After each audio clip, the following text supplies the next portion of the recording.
Bonjour à toutes et à tous et bienvenue dans cet épisode spécial de TechPod au cours duquel on va s'intéresser aux processeurs, ces étonnants petits cerveaux qui font tourner nos ordinateurs. Combien de transistors accueille un processeur? Plusieurs milliers, millions, des milliards? Quel est le rapport entre les processeurs et les JO 2024? Est-ce que l'avenir de l'informatique sera plus vert ou générateur de plus de pollution? C'est tout un programme que je vous propose de découvrir une nouvelle fois avec nous durant le quart d'heure qui va suivre. Je suis Emma Hollen et pour ce hors-série réalisé en partenariat avec Intel, j'ai eu le plaisir d'échanger avec un véritable passionné sur le sujet. Bonjour, je suis Stéphane Nègre et je suis le président d'Intel en France. Le 15 novembre dernier a marqué le 50e anniversaire de lancement du tout premier processeur commercial de l'histoire, le 4004, et à cette occasion, on a voulu faire un retour sur l'historique de cette technologie qui a révolutionné l'informatique. On poursuivra notre échange en parlant des enjeux écologiques auxquels ces évolutions font face, puis on tournera enfin un œil vers le futur et ce qu'il nous promet. Mais avant d'en arriver là, commençons par définir ce qu'est un processeur. Le processeur, qui peut aussi être appelé microprocesseur dans le jargon informatique, c'est un petit composant électronique de la taille d'un ongle à peu près, qui est en fait le cerveau des objets numériques qui nous entourent. Il est chargé de traiter, d'exécuter les programmes informatiques et on le retrouve un petit peu de partout et pour tous les usages, que ce soit pour se divertir, pour travailler, pour se déplacer, pour communiquer. Le monde numérique a vraiment beaucoup évolué et le processeur est l'élément de base qui permet aux objets numériques d'être intelligents, d'être performants. On les retrouve partout, dans des consoles de jeux, dans des smartphones, dans des voitures, des télévisions, dans des avions. Et bien souvent, il y en a plus qu'un par tous ces objets, mais aussi dans les grandes infrastructures de serveurs, telles que le cloud computing, quand on veut se connecter et avoir beaucoup d'informations à sa disposition. Si on regarde un petit peu plus précisément, un processeur exécute des programmes, il est cadencé à un certain rythme, donc il a une horloge de base. Chaque cycle d'horloge, une instruction est lue et exécutée.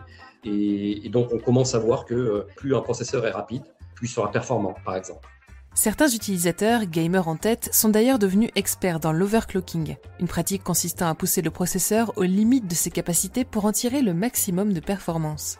Bien souvent dans la technologie, il y a des gens qui sont des passionnés, qui veulent avoir accès au maximum de la performance possible de tout ce qu'on leur met entre les mains.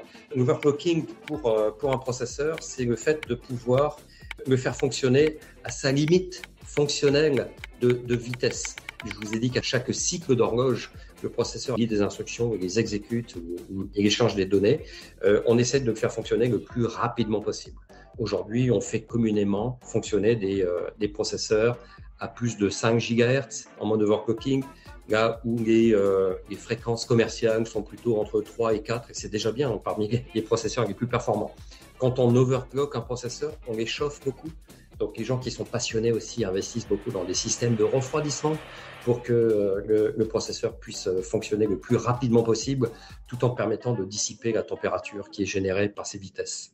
50 ans entre le tout premier processeur commercial et l'apogée des streamers overclockés sur Twitch, au final ça ne semble pas si énorme. Et lorsque l'on sait que le premier processeur servait simplement à faire fonctionner des calculatrices, on prend d'autant mieux la mesure des évolutions incroyables qui ont eu lieu en l'espace d'un demi-siècle seulement. Les premiers processeurs ou microprocesseurs sont apparus au tout début des années 70. En fait, en 1971, précisément, le premier microprocesseur créé par Intel est disponible sur le marché commercial. Le Intel 4004 est apparu le 15 novembre 1971, donc il y a exactement 50 ans.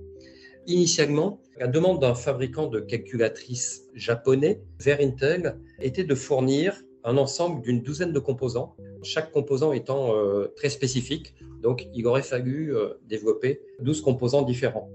L'ingéniosité de quelques ingénieurs de l'époque, on peut citer les 3 plus importants qui sont Federico Fagin et 2 de ses collègues Ted Hoff et Stan Mather, ont eu l'idée, plutôt que développer, tel que la demande était formulée, 12 composants spécifiques, de réduire ce nombre de composants à 4 et de faire en sorte que 1 soit reprogrammable.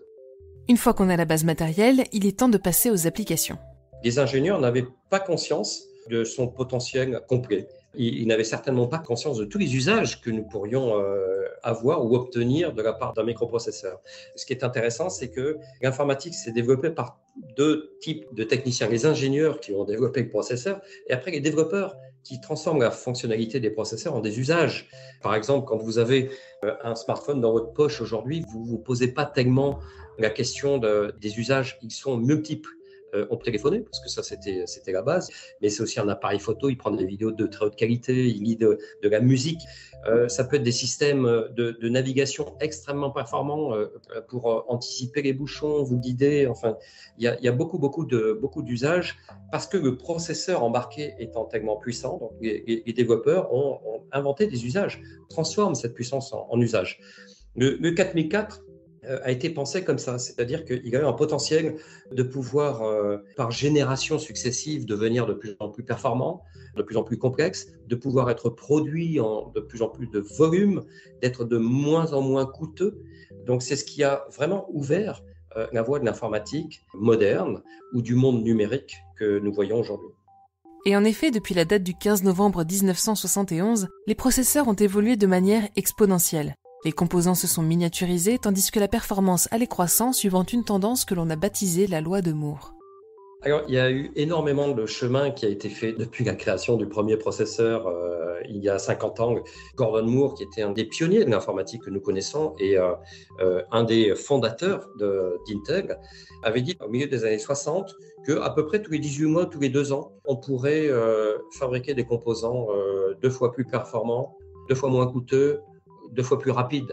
Et on est toujours, 50 ans après le premier processeur, on est toujours sur cette dynamique. La complexité d'un processeur, c'est de pouvoir faire tenir sur une petite puce de plus en plus de transistors. Le processeur 4004 de 1971 intégrait 2300 transistors. C'était déjà une performance technique extrêmement importante à l'époque. Aujourd'hui, on intègre sur à peu près la même surface, toujours une puce semi-conducteur de la taille d'un ongle, on intègre des dizaines de milliards de transistors. Donc on est passé de 2000 à plusieurs dizaines de milliards. Il y a un rapport de plusieurs dizaines de millions en termes de complexité entre le premier microprocesseur 4004 de 1971 et 50 ans plus tard, ce qui est certainement le processeur le plus évolué sur le marché aujourd'hui, le processeur Intel Core de 12e génération. Il intègre des dizaines de milliards de transistors. Il fonctionne à des fréquences 700 fois plus importantes. Il est gravé, donc fabriqué avec des finesses de traits bien plus faibles. Assez souvent, sur les 50 dernières années, les ingénieurs, les observateurs se sont dit qu'on n'arriverait pas à continuer la loi de Moore. On est persuadé que ça va rester possible de manière assez certaine pour les 10 prochaines années, très probable pour potentiellement les 50 prochaines années. Aujourd'hui, les processeurs ne servent plus seulement à faire fonctionner des calculettes, ni même uniquement des ordinateurs ou des portables. Ils sont devenus la colonne vertébrale d'une révolution numérique qui transforme progressivement nos environnements et nos usages au quotidien. On voit de plus en plus des objets du quotidien, ou des usages du quotidien, les choses que l'on fait, qui sont soit aidés, soit amplifiés, soit améliorés par l'ajout du numérique. Je peux prendre beaucoup d'exemples. Aujourd'hui, le réseau de distribution d'électricité est très numérisé. Les gens ne s'en rendent peut-être pas compte, mais en cas de chute de tension, de baisse de production, parce qu'il y a une tempête, parce qu'il y a une usine qui produit moins que prévu, parce qu'il n'y a pas assez de vent dans les éoliennes, le réseau peut s'adapter et choisir les objets qui continueront d'avoir de l'électricité ou pas. Donc il y a une intelligence dans le réseau électrique qui n'était pas possible avant les processeurs. Des exemples peut-être très différents. L'assistance aux personnes malvoyantes. Un processeur peut analyser des images assez précisément, donc peut guider la personne et monitorer en permanence l'environnement de la personne malvoyante. Donc pour les personnes malvoyantes, il y a de plus en plus d'électronique embarquée dans un sac à dos ou sur soi. Si je fais une analogie, la voiture autonome, c'est un petit peu le même exemple, puisqu'une voiture peut se repérer dans une ville par caméra. La période Covid, grâce à la puissance technologique, on a pu développer une réponse à la pandémie à travers des vaccins, mais aussi la possibilité de réaliser des tests beaucoup plus rapidement, un séquençage du génome beaucoup plus rapidement de ce qui était possible auparavant. Et tout ça, c'est de la puissance de calcul. La puissance de calcul, c'est uniquement la performance des processeurs. Donc on revient toujours sur le fait que le processeur est le cerveau d'énormément d'objets qui nous entourent. Et chaque innovation au niveau du processeur permet des innovations sur des usages. Donc c'est vraiment l'innovation au service d'innovateurs. Je terminerai par un exemple puisqu'il est assez récent et c'est une grande fierté pour Intel d'être partenaire des Jeux Olympiques au niveau mondial pour ce qui est de nouvelles technologies. On parle de 5G, on parle d'intelligence artificielle, la réalité augmentée, la réalité virtuelle. En fait, des technologies qui sont possibles parce qu'il y a des processeurs qui permettent d'analyser ou de faire fonctionner des programmes. Et on souhaite qu'il les jeux de Paris 2024 soient les plus innovants possibles, soient les plus respectueux de l'environnement possible. Et on est persuadé que la technologie permettra d'innover les jeux, que ce soit pour les sportifs, aller chercher par observation, par analyse, par guide, par coaching, les niveaux de performance toujours un petit peu supérieurs, mais aussi pour les gens qui auront la possibilité d'être sur place, les spectateurs sur place, d'avoir une expérience complètement immersive, des jeux complètement renouvelés. Donc on voit que la technologie a ce potentiel de transformer le monde qui nous entoure, de transformer nos usages, et on pourrait prendre encore énormément d'exemples. Je vais parler un petit peu de la santé, des voitures autonomes, des Jeux Olympiques, et la base, la matière première, ce sont les processeurs et ceux qui savent et peuvent exécuter. Mais on ne peut pas parler de technologie sans parler environnement. Depuis les data centers qui engloutissent 1% de l'électricité mondiale à l'exploitation dramatique du coltan pour fabriquer des téléphones, de nombreux obstacles nous font face si nous souhaitons poursuivre le progrès sans nuire à l'environnement ni aux communautés. Je tenais à ne pas passer cette question sous silence et été très agréablement surprise par la réponse d'Intel, qui se révèle être un militant très actif dans le sourcing de matériaux responsables et éthiques. Le monde du numérique se doit d'être respectueux de l'environnement. J'ai parlé un petit peu plus tôt de la loi de Moore. La loi de Moore permettant à chaque cycle d'innovation ou de cadencement technologique de faire des composants plus rapides, de faire des composants moins coûteux, mais aussi de faire des composants qui sont moins énergivores, qui consomment moins d'énergie. Ce niveau-là, la consommation énergétique, dans le développement de l'informatique, est de plus en plus une priorité. Je vais vous prendre un exemple sur notre toute dernière génération de processeurs Core, 12e génération. Jusqu'à présent, nos ingénieurs avaient pensé que d'une génération de processeurs à une autre, le gain en performance était à privilégier. Donc on a développé un processeur, ça peut être plusieurs unités de calcul, chaque unité étant la plus performante possible. Pour la première fois dans le développement des processeurs, le processeur de 12e génération intègre des cœurs, donc des unités de calcul qui sont hybrides. Certaines privilégient la performance, d'autres privilégient la consommation énergétique. Ce qui permet pour un même composant de pouvoir envisager des usages qui nécessitent très peu d'énergie pour pouvoir fonctionner, tout en permettant à ce même processeur, quand vous en avez besoin, de vous donner un maximum de performance. Donc, vous imaginez, vous avez ce processeur dans votre PC de dernière génération. Si vous êtes dans une situation où vous voulez peut-être jouer, eh bien, le paramètre performance est important. Dans la plupart des autres utilisations, le paramètre consommation énergétique est bien plus important. Donc, on passe de plus en plus de notre temps, de notre capacité, de notre innovation ingénieur sur cette efficacité, ce qui va permettre d'ici 2030 de pouvoir imaginer des PC qui seront quasiment neutres énergétiquement en CO2, que ce soit dans leur phase de conception ou dans leur phase d'usage. C'est des objectifs qu'on doit se donner. À nouveau, l'innovation technologique ne doit pas être uniquement au profit de la performance, mais se doit aussi de penser à notre environnement.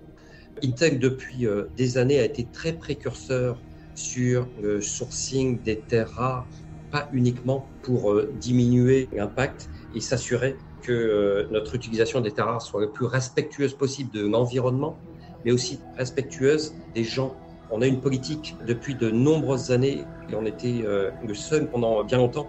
Et c'est une bonne nouvelle qu'on a été rejoint par beaucoup d'autres industriels, aussi dans le sourcing, dans l'achat de ces terres rares, d'être très respectueux des gens, de ne pas acheter des matériaux dans des zones où il y a des conflits, des zones où il y a l'exploitation de personnes, que ce soit des enfants ou autres.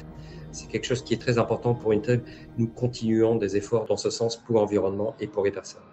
Alors, quel avenir nous réserve cette technologie ? Eh bien, pour Stéphane Nègre, nous sommes encore très loin d'avoir atteint un plafond de verre. De son point de vue, la loi de Moore aura toujours cours dans 10 ans, d'une part, mais de nouvelles technologies encore émergentes s'implémenteront également aux formidables progrès que nous avons déjà accomplis pour décupler sa portée. Quand on développe des composants électroniques, quand on est au centre de l'industrie du numérique, de l'industrie de l'informatique, on reste très optimiste sur les possibilités que les technologies vont continuer à avoir. On a fait, en résumé, un petit historique de l'évolution du potentiel du premier processeur il y a 5 ans, là où on est arrivé aujourd'hui. On voit aujourd'hui un certain nombre de technologies qui sont disponibles, qui démarrent dans les labos, mais qui offrent les mêmes potentiels. Dans un précédent webcast, vous avez parlé de neuromorphique. Ce sont des nouvelles directions technologiques qui sont extrêmement importantes pour les ingénieurs, qui ouvrent des potentiels dont on n'a absolument pas conscience ou compréhension de ce à quoi il pourrait servir. Quand on développe des technologies, des fois, il y a des gens qui font des progrès, des innovations extrêmement importantes technologiquement. C'est que quelques années plus tard, qu'on se rend compte de l'impact que ça a pu avoir. Il y a beaucoup de technologies qui sont aujourd'hui dans cette période de démarrage, qui ont chacune un potentiel de transformer nos 50 prochaines années de la même manière que le microprocesseur de 1971 a transformé nos 50 dernières années. Donc je reste très optimiste sur le fait que ça sera le cas et que, je l'espère, les innovations que ces technologies permettront nous permettront à chacun d'entre nous d'avoir une qualité de vie et un monde qui nous entoure encore meilleur que celui que nous avons aujourd'hui. C'est la fin de ce deuxième hors-série réalisé en partenariat avec Intel. Merci beaucoup à Stéphane Nègre pour ses réponses et pour la passion évidente qu'il porte à l'informatique et à ses évolutions. Si cet échange vous a plu, n'oubliez pas d'écouter notre précédente conversation sur l'émergence de l'informatique neuromorphique et abonnez-vous à Fil de Science sur vos apps audio préférés pour ne plus manquer aucun épisode. On vous a laissé un lien dans la description pour nous retrouver sur Apple Podcasts, Deezer, Spotify, Stitcher, Podchaser et tous les autres. Merci à toutes et tous pour votre écoute et à bientôt.